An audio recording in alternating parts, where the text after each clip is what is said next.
As a little background, just as disclosure, as Shelley said, I've been an advisor to the brain for a long time now. Also, as you see the brain here, my screen resolution is much smaller, much less than I would normally have. I usually have a pretty high-res screen, and I've got a wide display laptop. But in order to make WebEx more efficient and so we can record the call, I scaled down the res. So what you're seeing will look and feel a little bit different from my daily use of it, but this way we can all actually probably read the text properly.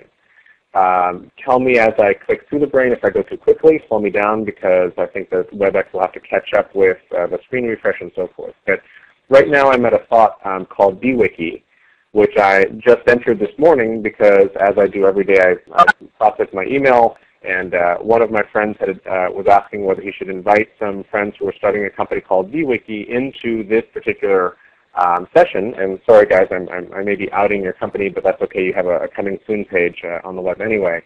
And so I added it to a thought called Wikivariants.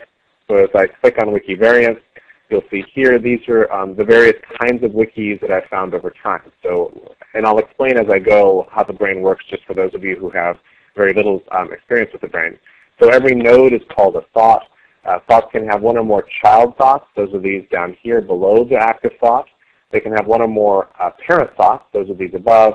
And also one or more jump thoughts. And that's this lateral connection. Really there's only two kinds of connection, up, down, and left, right. Because when I click on wikis, for example, Wikivariants now becomes a child thought.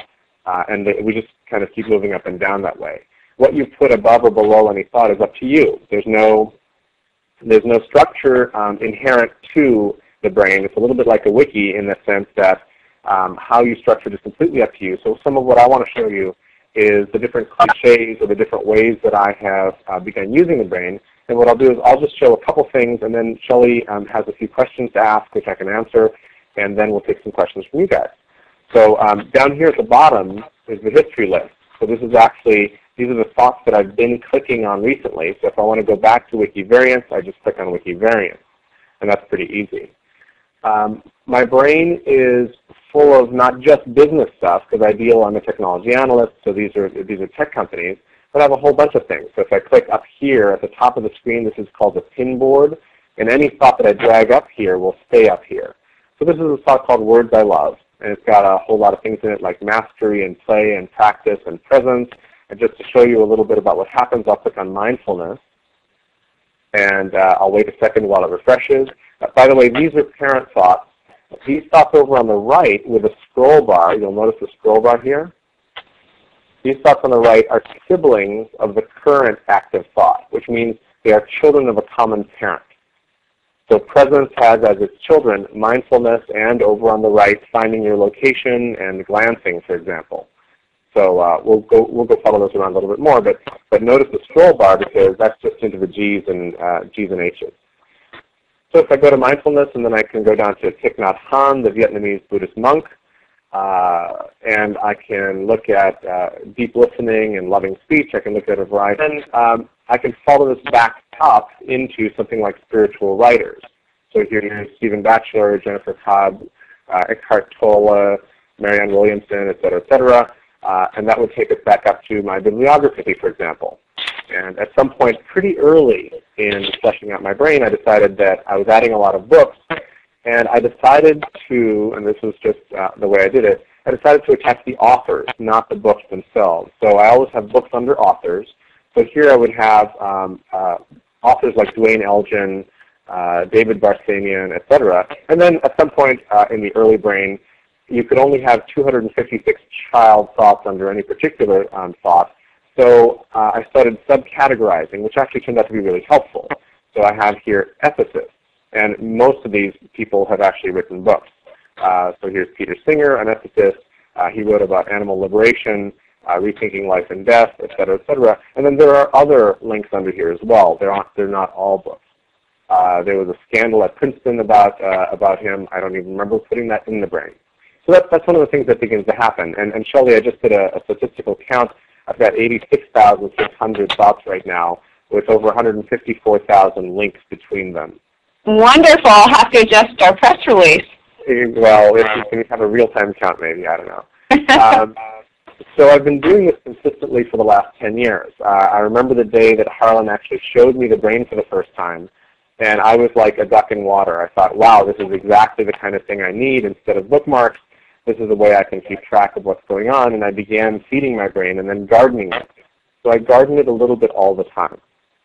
And I'll show one more thought and then the thoughts around it, just to show you a couple more features, and then we'll go to Shelley's questions, and that'll take us deeper into the whole session. So down on the left here, there's a search box. In fact, if I click anywhere on the background of the brain, if I just click once now, it puts my cursor in the search box, and then I can just start typing K-L-E-I-N-E-R, and all of a sudden I'm at Kleiner-Perkins. If I hit my down arrow once and then hit enter, I have just jumped through the 86,000 thoughts to whatever thought I know how to write. And one of the nifty new features in the brain right now, it used to be that I had to know exactly how the thought began, so that this autotype would only start at the beginning letter. Now it'll actually identify any characters in a thought name, which is really handy because sometimes I don't remember everything. Sometimes I take a couple different paths to find something. In fact, sometimes when I have trouble finding a thought, what I'll do is I'll be persistent and find the thought, and then I'll remember what was the first thing I thought of in order to look for this thought, and I will then build new links that take me to that particular connection. I will make the new connection so that next time I can find it better, more easily. So here's Kleiner-Perkins, which is a venture capital firm. In fact, I have a whole bunch of VC firms here, Draper Fisher, Hummer Winblad, Moore Davidow. These under VC firms are actually sort of the blue chip firms. Then I have other VCs, which is a thought I started at one point. And notice that there's a scroll bar here, right? So these are the F's, these are the N's. Well, remember there used to be a limit of 256 thoughts under a thought, so then I have even more VCs, and so on and so forth. And now I've actually been putting them all under here because that limit has gone away. So I just keep feeding even more VCs is where I put them, but I keep the blue chip firms up here. So let me go back for a moment to Kleiner-Perkins.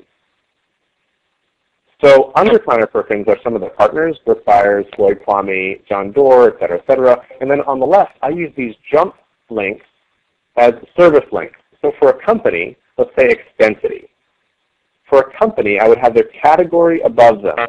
So Extensity is I don't even know if they're still around. If we click on this icon right here, we can go to the web, but I don't want to do that right this second.